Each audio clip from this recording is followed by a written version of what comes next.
酒店旧同城，提前订随时退，贵就赔。同城旅行邀您收看《高光时刻》。你就先让高大伯进去吧，你看，好不容易拍到他了呢。哎，对，这位小兄弟说对，你这才叫明事理嘛。明事理啊！找回状态，脉动回来，脉动邀您观看《凡城之下》。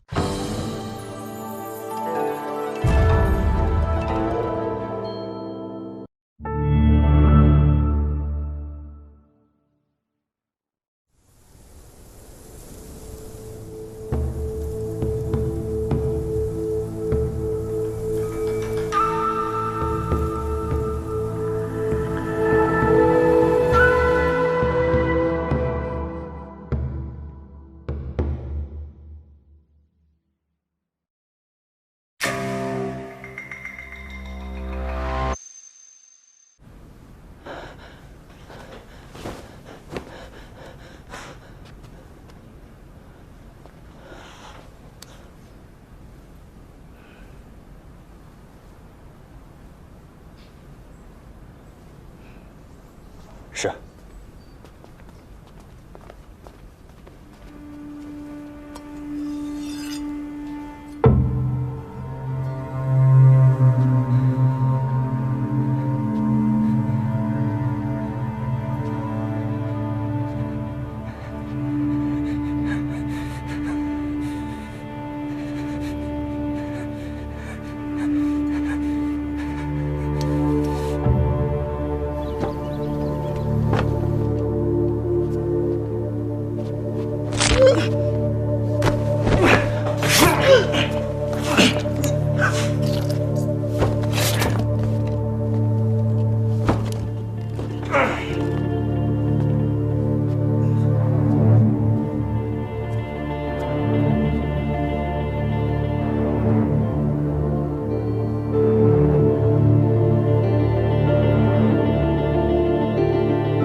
谢中尉大人，谢改上有大人。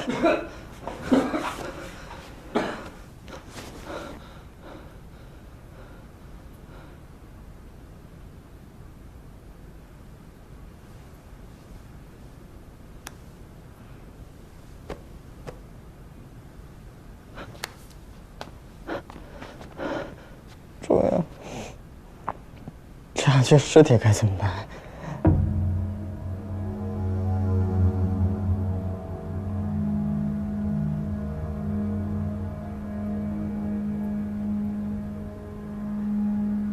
是。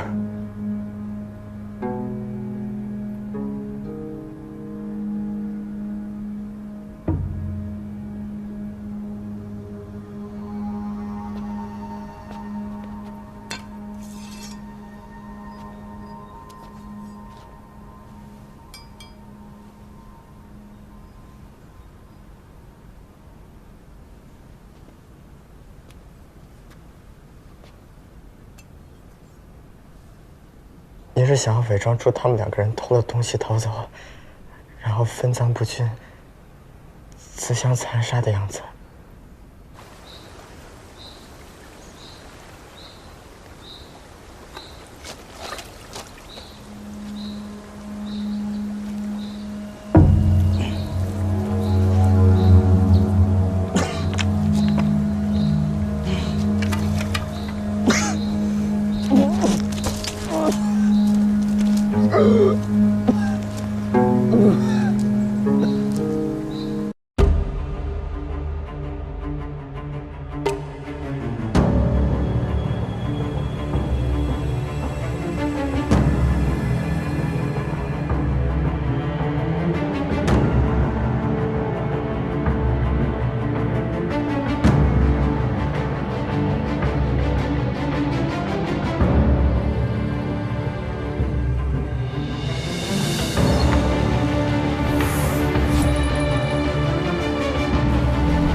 程大夫被杀的公文一到聂台衙门，夏捕头栽赃猴腰的把戏就穿帮了。据说，聂台大人震怒。有本事打架啊！姓夏的，你还别以为我们是以多欺少，实在是你姓夏的报应来了。你当初打大伙那些板子，现下大伙要还给你。识相点，痛痛快快把裤子脱了，趴下！这聂台大人也真够绝的，直接把老夏贬到巡常捕快了，还发到咱们这儿来当差了。这么着不行啊？什么不行？各位兄弟，听我说一句，成不成？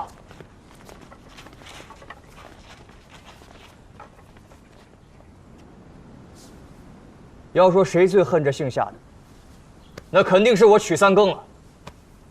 我就盼着大伙能一棍一棍把他打死在衙门。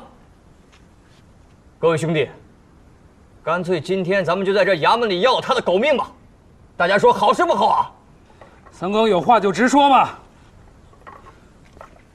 金二哥，今天大家要是想打死他，无论天大干系，我曲三更都要打这第一棍。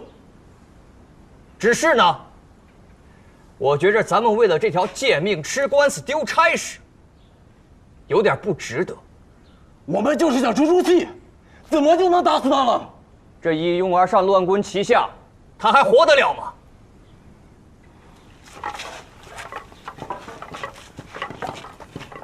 不过，大伙若是不想结果他，只想出出气，我倒是有个办法。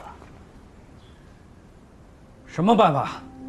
他欠大家多少板子，想来每个人心里都是有数的。咱们挨个记下来，再排好顺序，隔三差五打一回，就以不打死为准。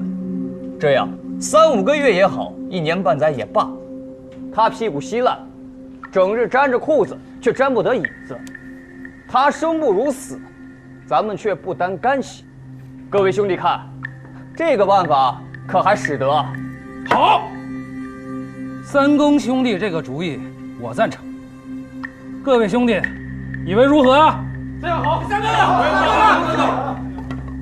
要是兄弟们都赞成，我金二就当个书记。各位兄弟，跟我到班房报个数吧。走，走。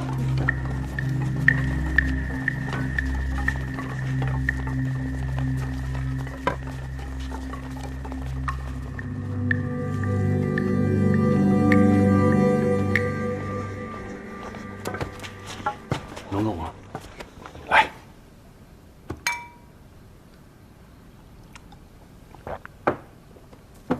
吕三，这顿酒是哥哥跟你的绝交酒。喝了这顿酒，咱们就一刀两断，省得你再跟着哥哥吃瓜老。咱们一起来的，就得一起走。你对我有恩，庞的就不说了。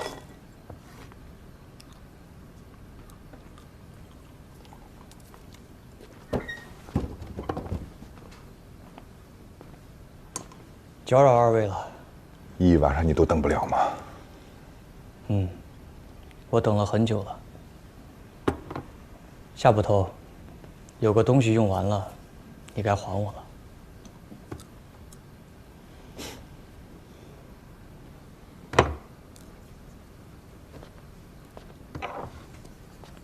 曲三更，你是故意的。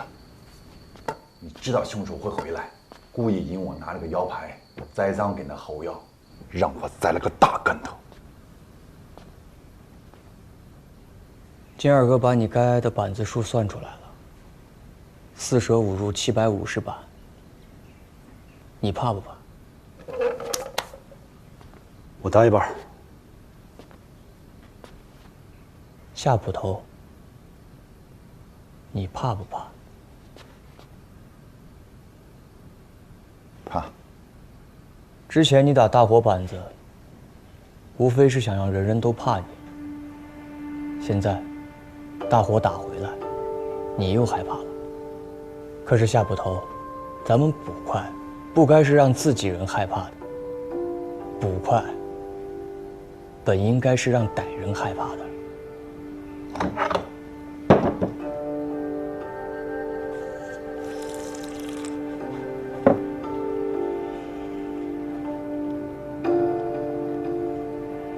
我可以让你不挨着750板子，一个板子换1两银子，把你欠的板子抵成银子还给大家。夏捕头，750两银子，你拿得出来？就算我砸棺卖铁，也得能拿得出来呀。他们会同意吗？你也是当差的，你觉得他们会不会同意呢？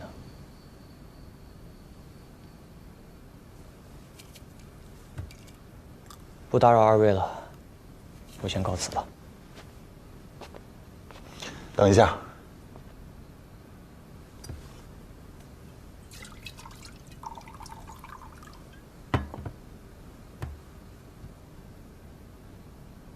曲三更，我真的不知道是该恨你，还是该谢你。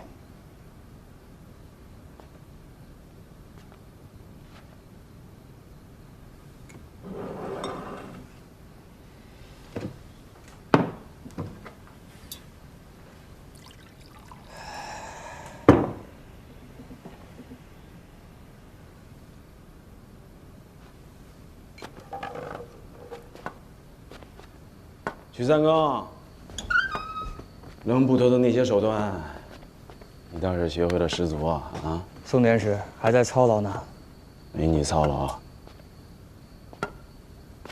夏捕头，不敢，我现在就是个捕快。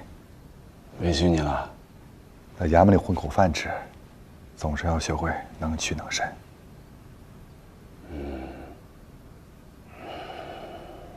啊，你们俩以后不用再去支那些寻常的差了，直接跟着我吧。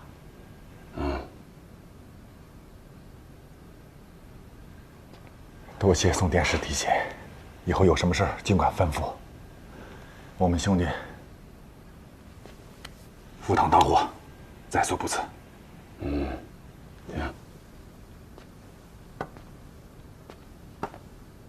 哎，玉三儿，我听说你在盯梢和暗访上颇有些手段啊。小人是江湖出身，这些鸡鸣狗盗之事最是拿手。啊，那就好。这样，你去帮我盯个人。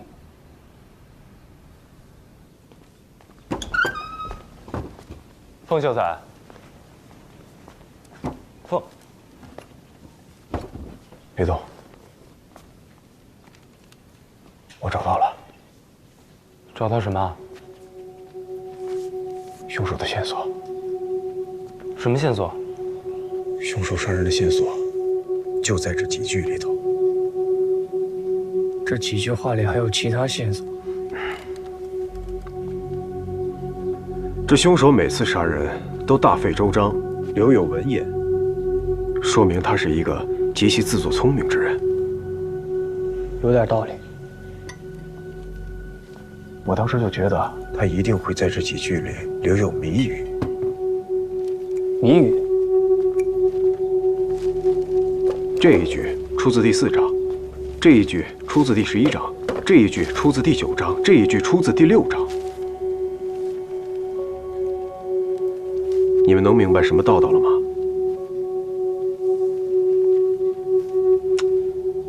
再想想啊，杜介，你就直说吧。4加11等于15，9加6也等于15啊。哦，对，得15又怎样呢？第15篇是卫灵公篇，我本以为是第1句。卫灵公篇第1句讲的是卫灵公问政于孔子，这是什么意思？没意思，所以跟这句无关。可是跟卫灵公有关呀。魏国的国都在濮阳，濮阳在现如今的河南呀。所以呢？所以凶手是在告诉我们，他是河南的。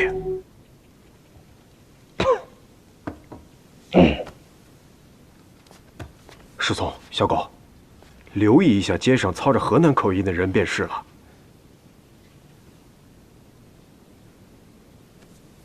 风秀才，最近是不是睡得不大好？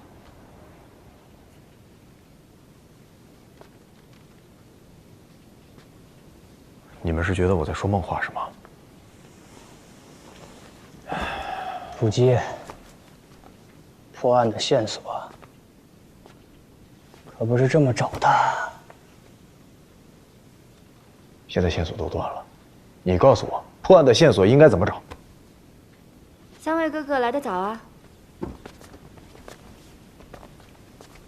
桂儿师妹，你叫我们在这里碰头是有什么事啊？凤哥哥是不是说中了？程大夫一死，线索就一下全都断了。现在能肯定的，就只是那几个人的死都和20年前的陆家有关。陆家大火，不仅烧尽了陆家满门，就连那些财产的归属和几个幸存者的下落也不见了。想必是我爹动了手脚。那么，如果除了已经死了的陈旺，剩下3名幸存者还在杜县，他们只是隐姓埋名、改头换面了呢？一个书童，一个护院，一个厨子，在这个县城里少不了熟人，应该不好躲藏。兴许可以藏得住。换身份啊！以前的厨子变成了现在的马夫，不见以前的老熟人便是了。还有啊，书童现在不也已经长成了大人模样了吗？不管他们是走是留，他们肯定有人留下了什么线索。这大活人不可能像烟一样凭空就消失了的。桂儿师妹，你想干什么呀？我想散散财。又跑了。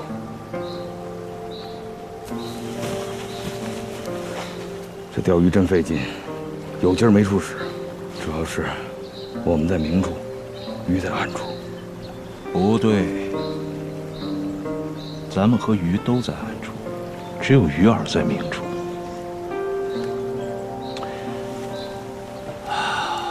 回去了，不钓了，不钓了。你也去跑一跑，准备一下鱼饵。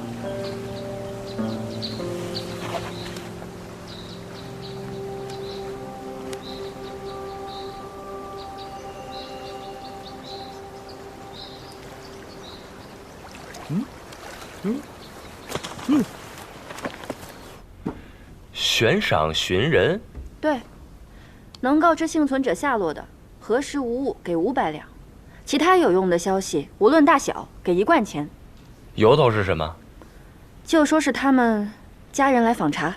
可这都隔了20年了，谁还能信啊？我看行。先别管这消息是真是假，这事儿肯定能让杜县满城风雨。就像是钓鱼的时候打窝子，得先让这鱼塘里的鱼动起来，拿着钱一引，没准那些陈年旧事就全都浮上水面了。我们找不到线索，就让线索来找我们。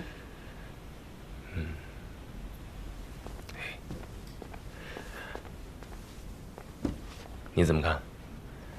我觉得可以试试，而且最开始的几个引子，我这也有现成的。地点就定五里斋，我现在就写几十张告示，张贴出去。我也要来。不可！我就知道你们会这么说，就因为我是姑娘，所以不能抛头露面是吧？我自有办法。如何？这样一来，任谁也看不出来我是个姑娘了吧？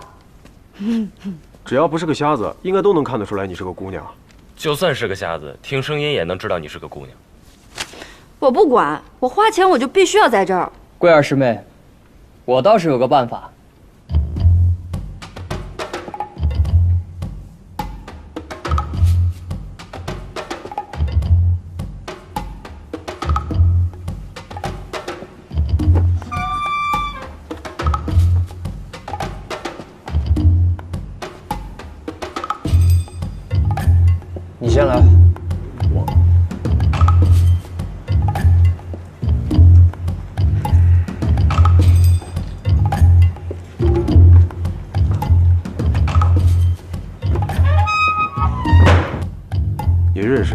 20年前陆家大火的幸存者吗？认识个仆人叫陈旺。然后呢？赌钱发了财，买了一处房，然后又输了，背了一身债，然后跳了河。您说话一向是这么言简意赅吗？那个官差小哥吩咐我，说我只有长话短说才会给钱。但说无妨。要是陈旺这人呢，虽然说命不压财，但是呢，毒品还是不错的。我们俩就是在保安上认识的。实不相瞒啊，我年轻的时候也好玩两把子。这耍钱憋宝啊，一靠的是机灵，二靠的就是运气。我年轻时候那机灵啊，就是运气差点。运气好的时候你就可以多压，运气不好的时候你就少压或者不压嘛。尤其注意要压固定啊，要压固定，你逆着大伙压，你才能够把运气转过来。行了，给钱。等一下啊。好。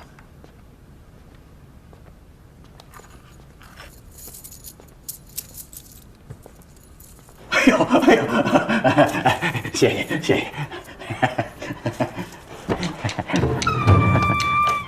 谢谢谢谢，谢谢。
你在这儿干什么呀？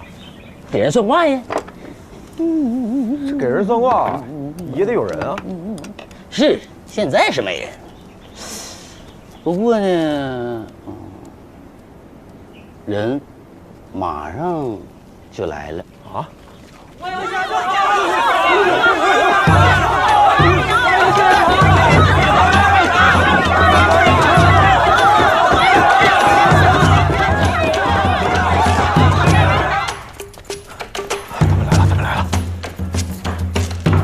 洪秀才，你怎么了？什么怎么了？排队的人都排到门口了，我得赶紧写号，不能让他们乱。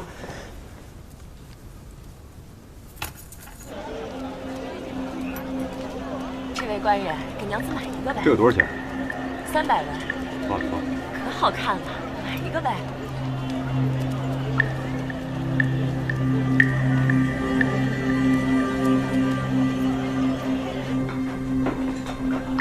哎呦，张管家，有牛老板吗？您的太齐了。当真？当真。我自去寻他。张管家慢走。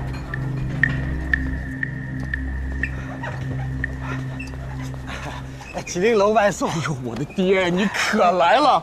我们领班周妈妈已经跳脚骂半天了，已然把你们麒麟楼祖宗上上下下都伺候一个遍了，就差那俩麒麟了，赶紧的吧！哎呦，怎么现在才来呀？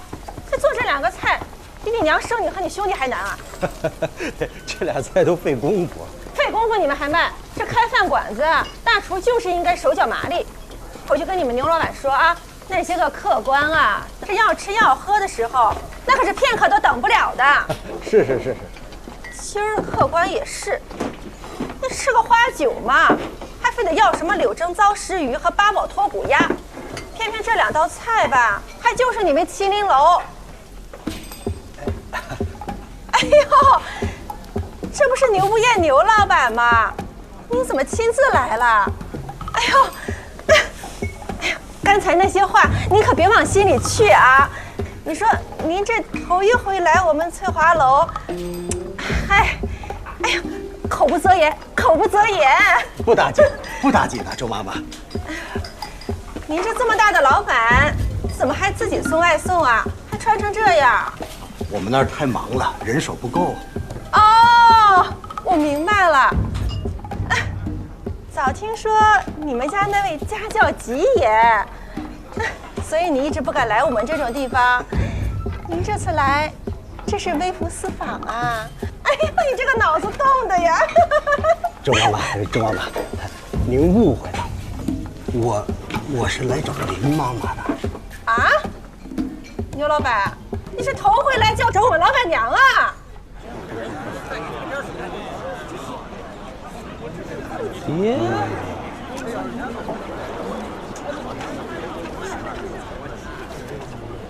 爹，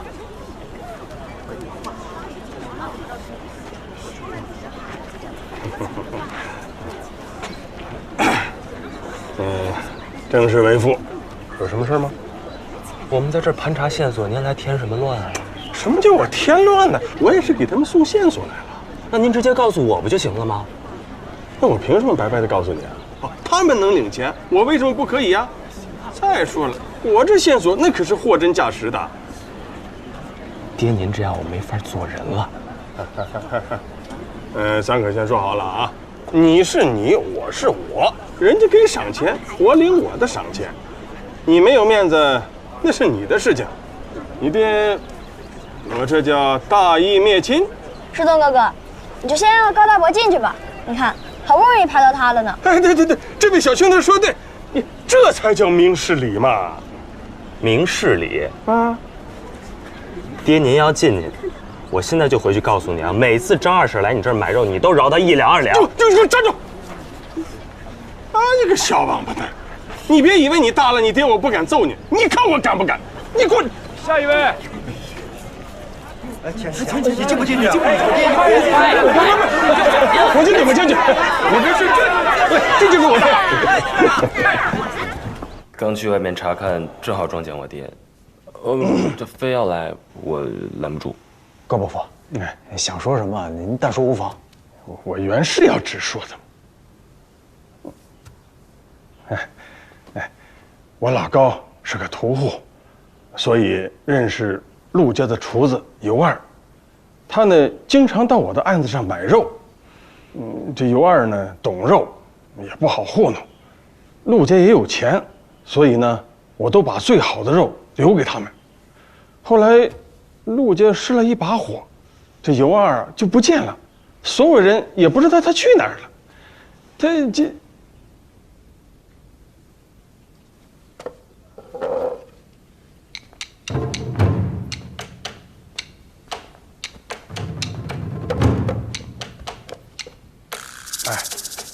那我说的，你给记上。啊，直到6、7年之后，我啊去麒麟楼送肉，一个人过来查看我的肉，这伙计们都给他喊老板，这我才知道，他原来是麒麟楼的老板，叫牛不厌。我回家之后我才想起来，他就是当年的那个尤二。只不过原来啊，他是个胖子，现在啊瘦了些。他肯定也认出我来了。打那之后，这麒麟楼再也没订过我的肉。就是这个。这个麒麟楼是什么时候开的？这早就开了，只是陆家失火3、4年之后才改的名字，原来叫狮子楼。哦，狮子楼。秀才小哥啊，你说。我这点货值多少钱呢？爹，您就说了这么几句话，还没有证据，您别要钱了，赶紧回家吧。这还要什么证据啊？难道我会说谎不成？我可是高世聪他爹啊，我不会骗你们的。高伯父，您消气啊，我们自然是相信您的，只是这500两得证实之后才能给您。好。你来找我，就是为了那金玉满堂？对。就是为了咱们翠华楼的这道金玉满堂。现在是吃蟹的季节，总有些客人在我那麒麟楼点那个，我也就试着做了些。可是客人们总说，没有翠华楼做的好吃，所以我这才登门求教。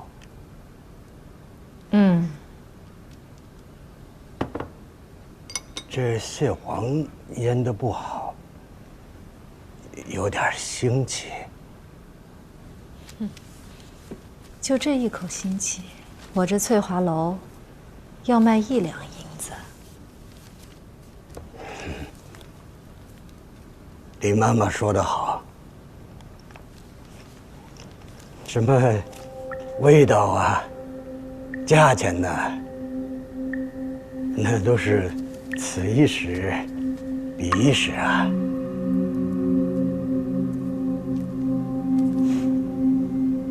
我就知道你，牛老板，你不是为了这一碗金玉满堂来的。李妈妈，要是没有20年前那场荣金岁玉的大火，哪来你我如今金玉满堂呢？那场大火与我有何干系啊？那时候若不是有客人叫条子，我连翠华楼的门都出不去。可是着火的那天晚上，陆家的二爷陆金信，可是在你翠华楼和你吃醉了酒，才回去的呀。陪客人吃酒是我的本分。冷捕头、王先生、程大夫，唯一能把这3个人连接到一块儿的，就是他们与陆家都有过瓜葛。那具骸骨多半是那投河自杀的陈旺的。想当年，在陆家，我和他还交情匪浅。你想说什么就直说吧。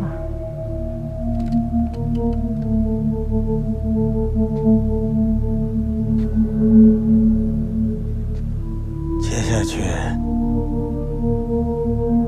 是不是该轮到咱们了？不管该轮到谁，我都不是你应该先找的人。老婆，这2块钱你先拿着。哎，好。真给500两，我还不敢要呢。这2吊就是已经不少了。但愿我说的你们都能用得上。那我走了啊。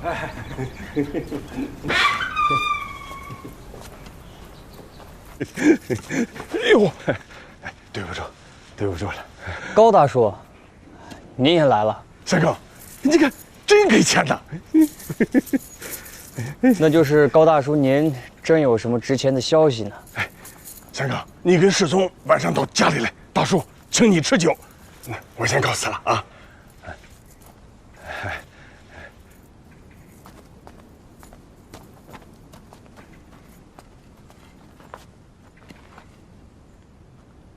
徐三哥，这铜钱你一罐一罐的往外送，想必还真买到不少值钱的东西啊。如果我不过来看看啊，那还真是亏大了。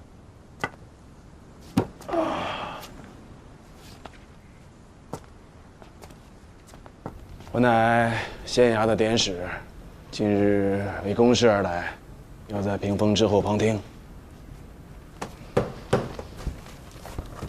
还请冷捕头的女眷暂且回避。我乃冷捕头的女儿，这悬赏寻人的赏钱不是衙门出的，是我出的，连这屏风都是我花钱买的，我为何要回避？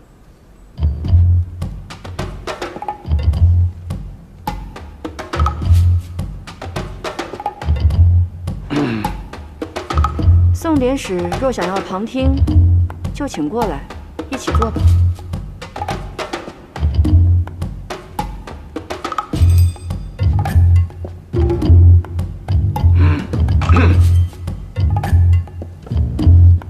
哎呦，对不住，对不住，对不住，来晚了。哎，宋典史，坐。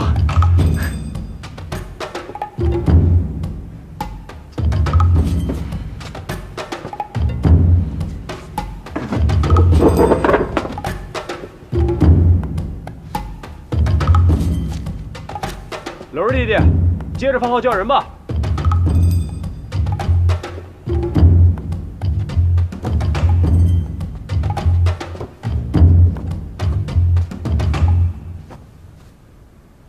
怎么又是你啊？哦，我又想起点事儿来。什么事儿啊？你们找的仅仅是那3个人吗？什么意思啊？我是说呀，若这陆家大火，除了你们说那3个人，另外还有人幸存，我还知道他的下落。你们能给多少钱？还有人幸存？啊？谁呀？那你得先说能给多少钱呢？你得先证实确有此人啊。那我既如此说，就必定能证明了。那你能证明，你就把证据拿出来呀。哎呀，要取得这证据得费不少功夫。你得先说能给我多少钱？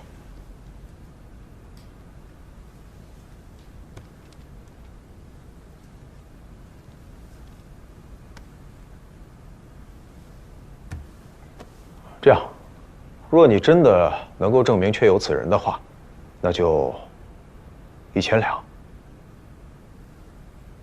说话算话呀！啊，那你不能拿一些阿猫阿狗来糊弄我啊！还阿猫阿狗，到时候只怕会吓死你。告辞。嘿，当年那鹿寨被烧成了白地，尸体都被烧得无法辨认，只能靠身量和被烧死的地方来判断身份。陆二爷一家4口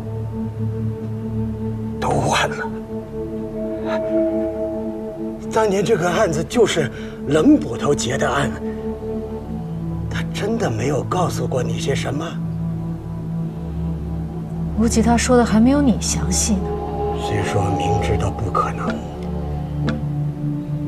但是不知道为什么，我总觉得这个凶手他也是姓陆的，他要杀光附近所有跟陆家有关的人。所以麒麟楼的老板牛不厌就是厨子尤二。对，就凭我爹那几句话？不止你爹，还有另外3个人，都是卖鱼、卖菜、卖肉的。之前都说觉得眼熟，但是不敢肯定。现在一有钱赚，就都一口咬定了。薛举人家的管家张继祖，说是以前陆家的护院张贵。哦，有几个人认出来了？就一个铁匠。西门外官乡刘家集刘老五，说是对人没什么印象，但是这管家去找他制了一把刀，一把制式比较特殊的左手刀，这是图样。他越看这图样，越觉得似曾相识。你们猜怎么着？他翻箱倒柜，竟然找出了20年前一张一模一样的图样。原来在20年前，张贵就找他爹做过一把一样的刀，这2个图样都在这儿了。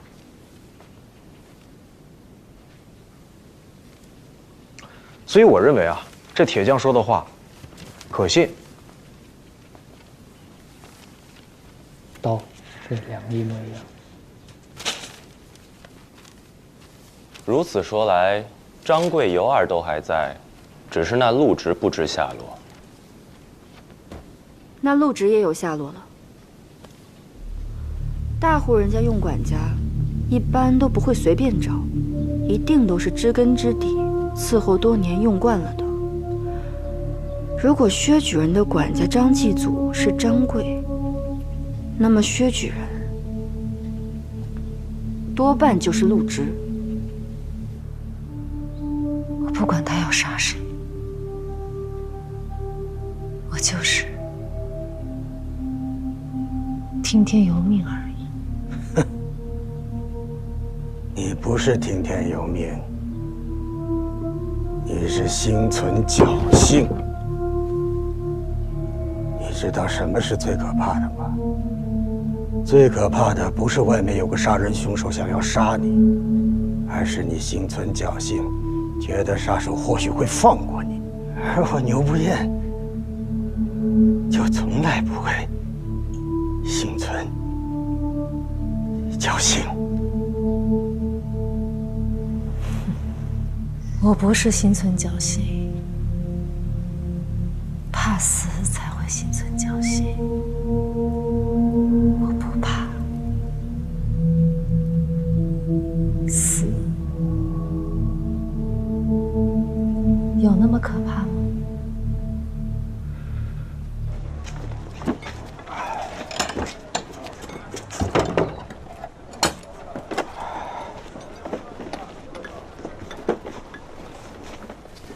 牛老板，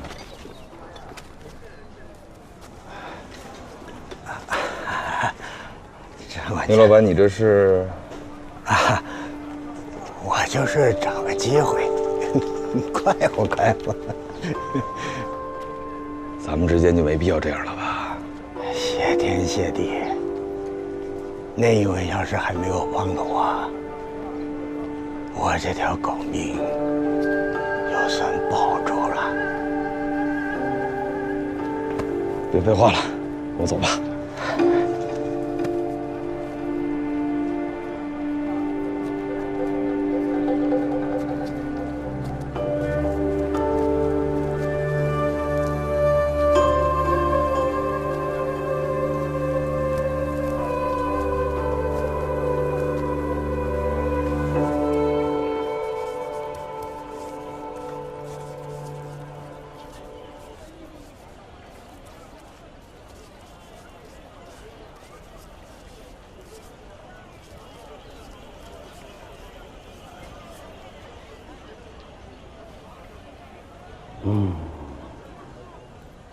你当真认不得我了吗？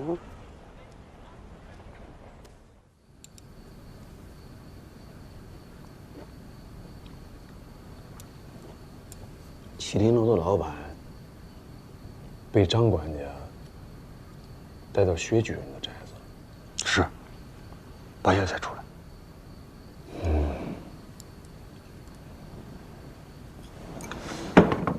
吕三儿，从明天开始，你不用再去听那张继祖了，改听麒麟楼的老板牛不夜。来人呐！老爷，来人呐！来人呐！来人呐！老爷，来人！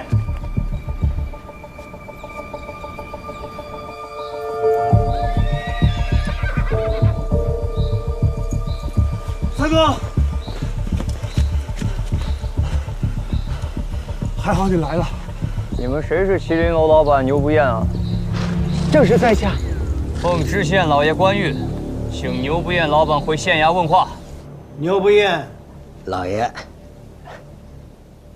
按你所说，你是去省城进货。你一个酒楼的老板，怎么会亲自去进货啊？老爷，小人这次是去进一批干货。哎呀，这批货可是贵重啊，那是1两货1两金呐。小人实在是不放心手下那批粗手笨脚的伙计。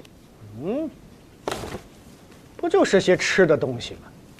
那可不是寻常食材啊，据都是些极为罕见的，什么茶碟大的干鲍，门帘大的鱼翅，腰杵大的海参，团扇大的熊掌，顶针大的瑶柱，这瞟人也是头一回见呐。这牛不厌出城之前，驾车在县城里兜了一圈，都逛遍了才有，好像唯恐别人不知道似的。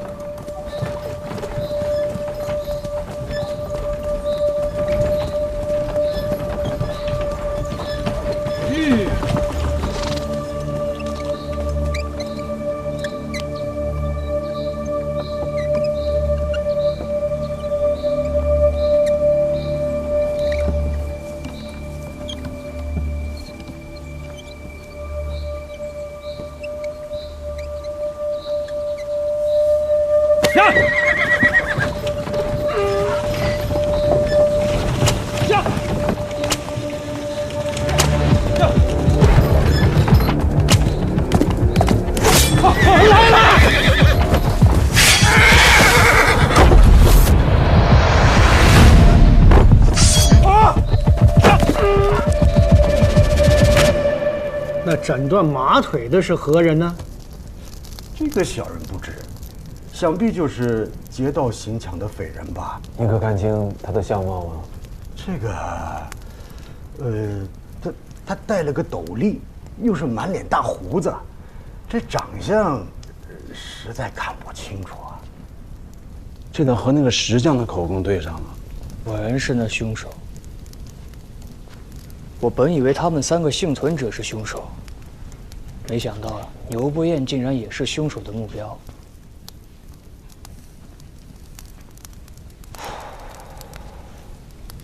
正因如此，牛不厌出城，那个凶手才会追上去。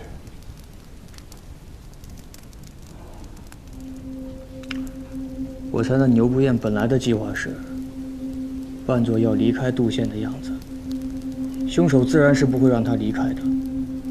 牛不厌是要用自己当诱饵，把凶手引出来。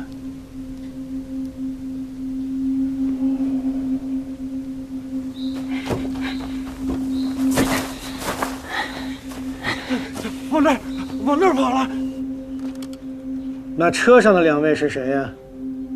哦，那是薛举人的管家和护院总管。薛举人家的管家和护院总管怎会与你同行啊？回老爷，这批货太贵重了，小人一家可包不下来，所以小人是和薛举人合伙买的。薛举人府上的张管家和柳总管，那是精细人，身上又有功夫，能保得路上周全。引出了凶手，藏在车上的张管家和柳总管就能趁机格杀凶手了。看来，猎物要开始反击了。那个凶手明知道是个圈套，也不能看着牛不厌跑掉，也不得不追上去。这真算是个妙计。可惜啊，凶手早就看出是条妙计，连逃跑的办法都想好。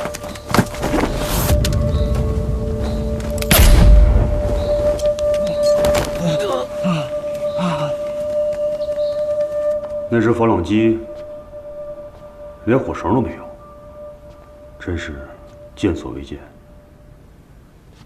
闻所未闻。不用火绳的佛朗机，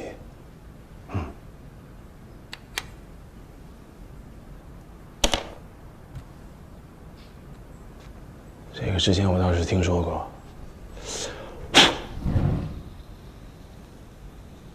这在红毛鬼也是极其稀罕之物。据说当年汪武峰也有2只，价钱必是极贵的。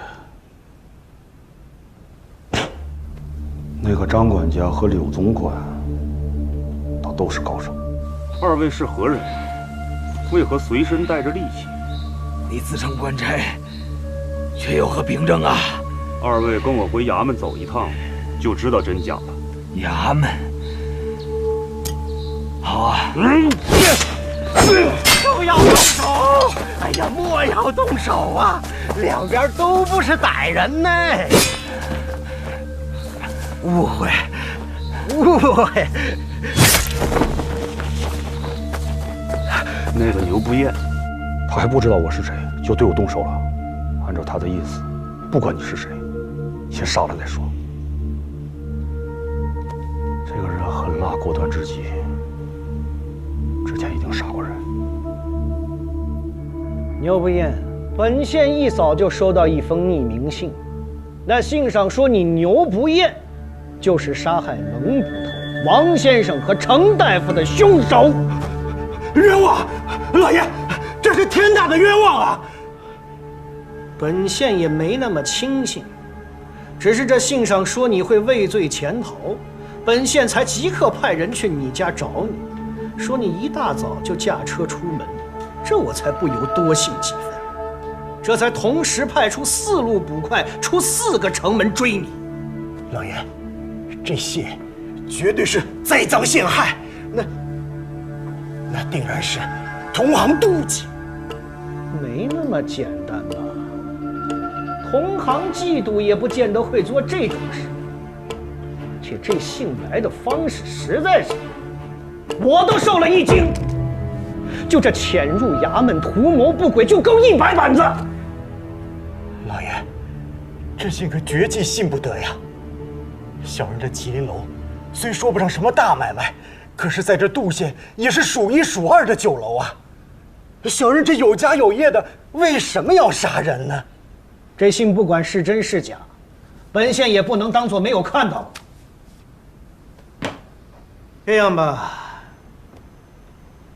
你交笔保银就回家去吧，该干嘛干嘛，只是不许再出城门了。难得那凶手竟然能想到利用衙门，县衙的这封信必然是凶手留的。他想先砍断马腿，缓得一时，然后再用这封信把牛不厌困在杜县。这凶手两边跑，怕是来不及吧？凶手在县衙有内应。什么？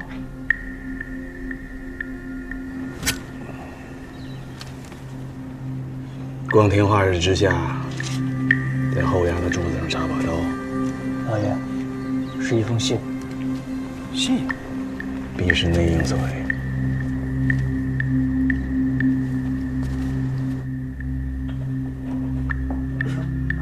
牛不厌，老爷，本县还有一事不明，你必须如实回答。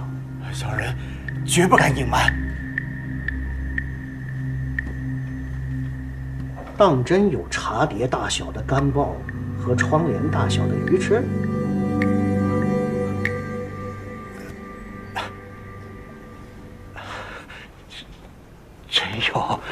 真有。等货到了，小人定然先着力烹制几个菜，送给老爷们尝尝。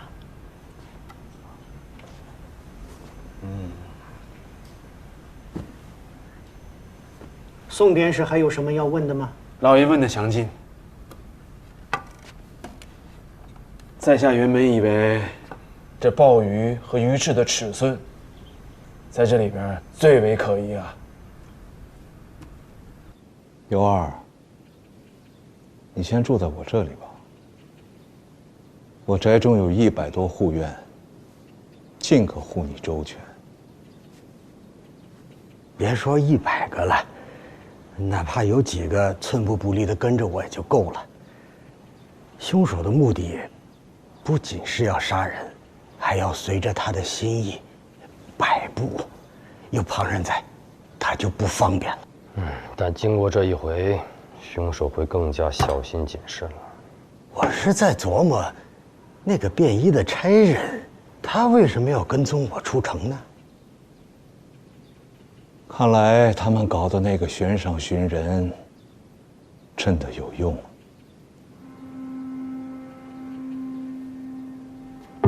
衙门那里恐怕已经知道我们真正的身份。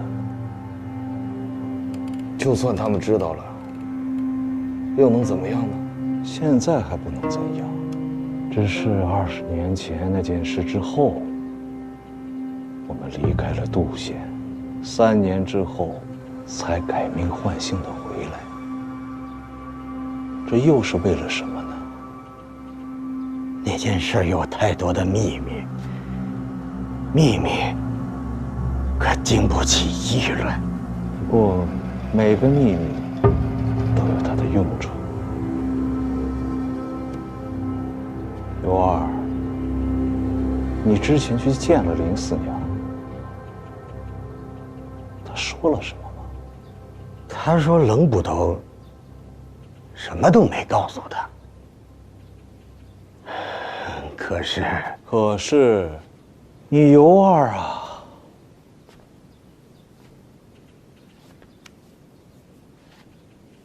从不心存侥幸。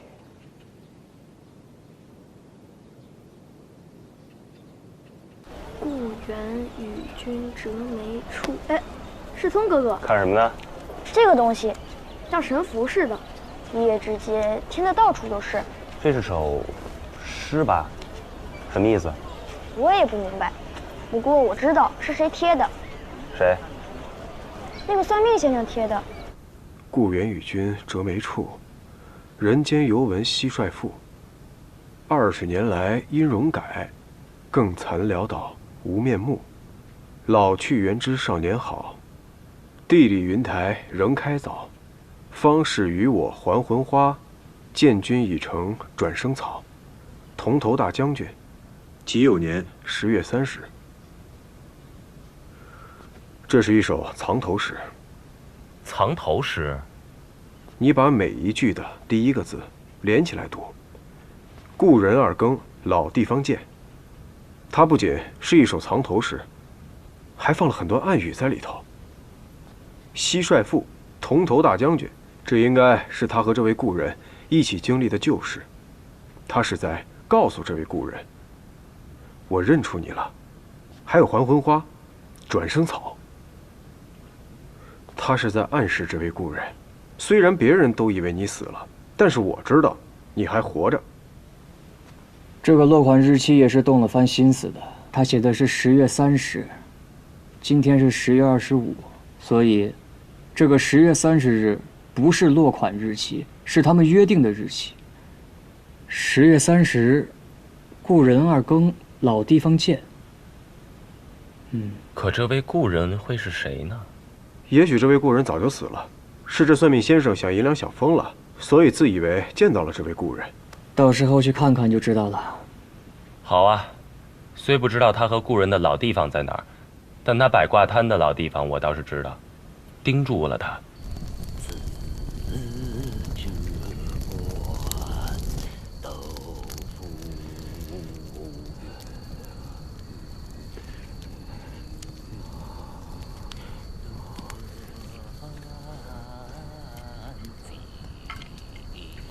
石头啊，这什么时候了？快3更了。那个故人今晚是不会来了。马上就没什么故人，谁不会来了？哎，是我，没事。哎呦，吕三哥，你吓死我了！看我给俩带着呢，好红薯，我一直捂着呢。谢谢李三哥，快吃。三哥，来，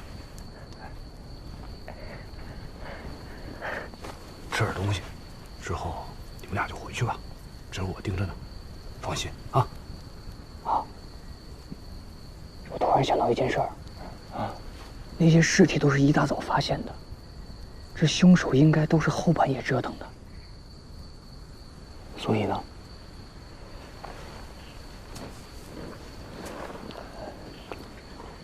这凶手是真不怕冷啊。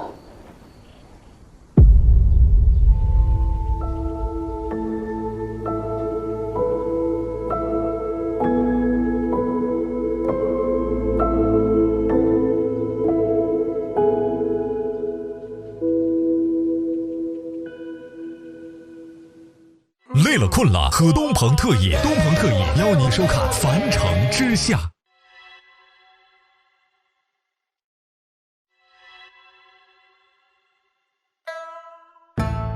骨头的中间，刀刃的旁边，有些甜，有些黏，咬破了新鲜。咽下了陈年，有人哭，有人眠。我属魂心，祭祀其生，走游黄秋，只见情，远方孤岛，情醉凡尘。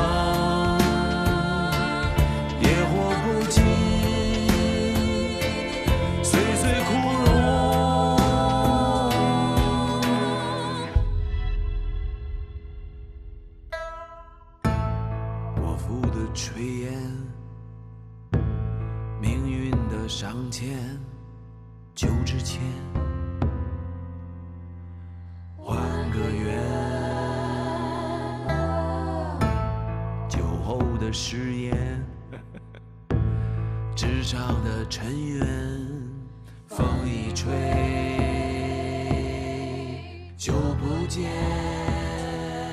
我数魂兮，祭祀牺牲，纵有黄秋。